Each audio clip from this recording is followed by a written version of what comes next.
Es el último día de Andy en México. Acá está el campeón de peso completo. Gracias mexicano. A todos los fans, todos los mexicanos, toda la raza por apoyándome. Muchas gracias. Gracias a Miguel.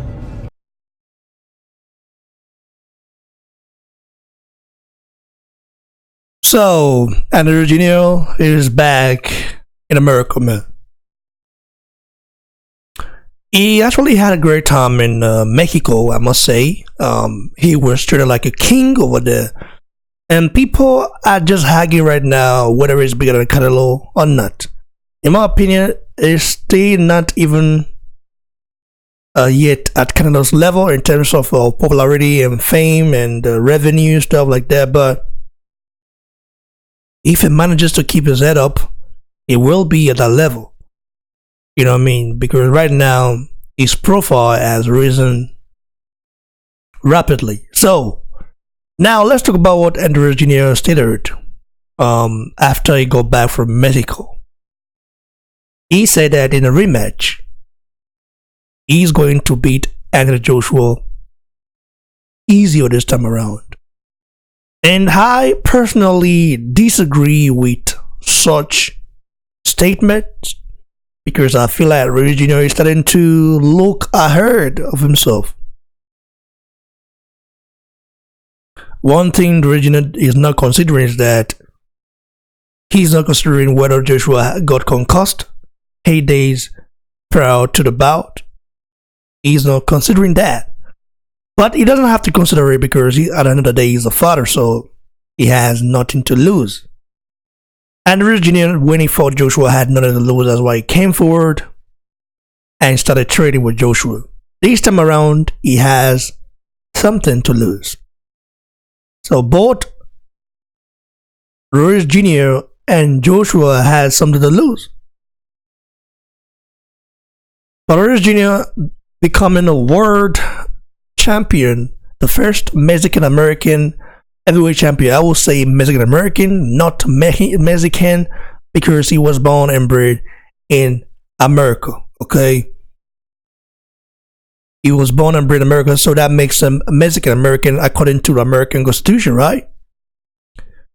He's a very proud Latino guy, very proud. And by the way, people seem to confuse Latinos with Spanish. Spanish people are different. Spanish people are Spaniards.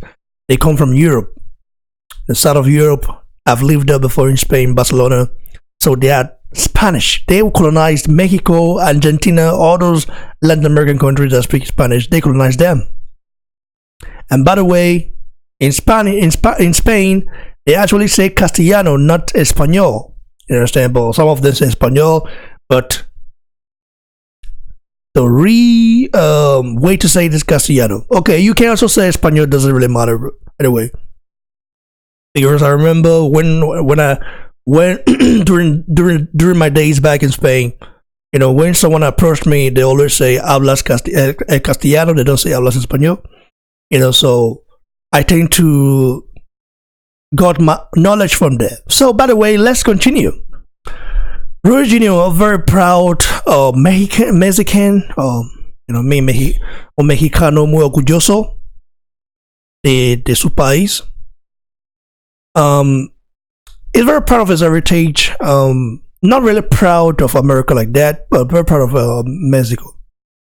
Now, can Ruiz Jr. become a heavyweight great?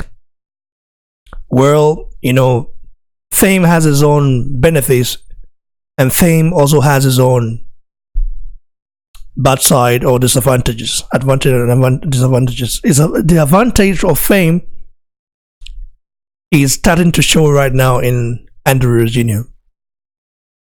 He's beginning to buy into the hype that he is this god of a man. So, but one thing is not forgetting is that Joshua is going to train more harder and be more determined in the next bout, because once Joshua loses that fight, if he loses that fight, Joshua would then have to go back and work his way up, and Joshua wouldn't want to do that. That means he's a do or die in a rematch. And the last fight, people didn't get to watch it, but this time around, people are gonna watch it. In fact, even people that didn't watch the last bout are going to watch it, and he's gonna do a lot of pay-per-views in the UK. Pay-per-view numbers. So Ruiz Jr., what does he have to do in the rematch? Ruiz Jr. has stated that he's going to train very hard to make sure that he gets the win. And Joshua, on the other hand, has stated, according to Mr. earlier, that he's going to flatten Ruiz Jr. and going to show him that, hey, you won the last time, fair play, but this time around, I'm going to win. So both of those guys have confidence in themselves. Right now, I can say that Ruiz Jr. confidence is off the roof right now, because right now he believes he can do anything impossible. And such a man is dangerous. But for how long? Because they are, like I always say, there are killers in every division who are coming up, and they might just have a chance to claim those belts. Listen, even if Joshua wins this rematch, I will advise Joshua to start going to the underwater and test a few route, meaning start fighting some bombs. You know what I mean? Start fighting 2 bombs, 3 bombs, and then a tough fight. That's how you're gonna actually stay long in the game, because you fought killers all your life. Okay, from your 16th, 15th fight, you fought a killer in Dillian White. And then you fought Charles Martin. Charles Martin, we will say, well, he's not a good heavyweight, but Charles Martin went a distance against Adam Konaki, one of the top heavyweight prospects right now. So he fought Charles Martin, who I will call a killer, because anything can happen in the heavyweight division. Then he fought Dominic Brazil, defended his belt against Dominic Brazil, who actually gave him a good fight. And then fought Eric Molina, then winning against Klitschko, a killer. Okay? And then from Klitschko, fought Takam, a killer. From Takam, fought Parker, another killer. And from there, he fought Povetkin. Listen, Joshua has been fighting killers upon killers. Listen, Povetkin is a guy that can beat Ruiz Jr. He's got more experience than Ruiz Jr. He's got more boxing ring IQ than him, and he can beat him. So it's just how it is. So how Joshua lost to Ruiz Jr., I still don't understand it, but Joshua should not underestimate Ruiz Jr. for the second time, because that would be his biggest mistake. Ruiz Jr. is saying all the good things right now, saying that he's going to flatten it in Joshua. He's going to make easy work of Joshua the next time around. But he also knows that Joshua is going to train even more harder this time around. And I don't want to see Joshua past 240, okay? If you're going to come in a little bit lighter than you did the last time, because the Joshua, I tend to realize that whenever it comes in overweight, or less not overweight, but when it comes in too muscular, then it tends to lose its explosiveness. Where was the Joshua that was knocking everyone out? Where was he that night? I didn't see it. I saw a very comfortable Joshua, a Joshua who tends to have some stuff going on in behind the scenes which we don't know yet.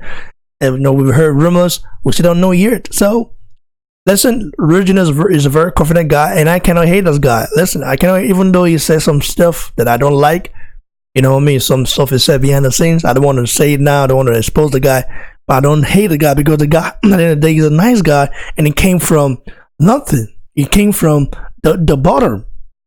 So you cannot hate a guy. So let's just see what happens, guys. You know what I mean? So the rematch will be very interesting. I'll watch it. I love you guys will watch it as well, and it's gonna be huge. The rematch will actually be the biggest fight in every division for a very long time. I cannot lie to you. And when that fight happens, the tickets are gonna sell out very quick, because people don't know what they're getting. People don't know they're getting a war fight. Before, a lot of people weren't really sure, but now they know what they're getting. They know Ruiz Jr. is not a joke. They know he brings the heat. So we see what happens, guys. Leave a thoughts below. Do you think Ruiz Jr. will make easy work of Anthony Joshua like he's saying right now? Or do you think Joshua will actually reclaim his status and knock Ruiz out, or I'll boss him and I'll close him, take all the belts back. Like the video, like I said before, and don't forget to subscribe to the channel. Go follow me on Instagram at BoxingBloodsetter right here, and of course follow me on Facebook at BoxingBloodsetter, and as well on Twitter at BoxingBlock. Cheers everyone, stay blessed.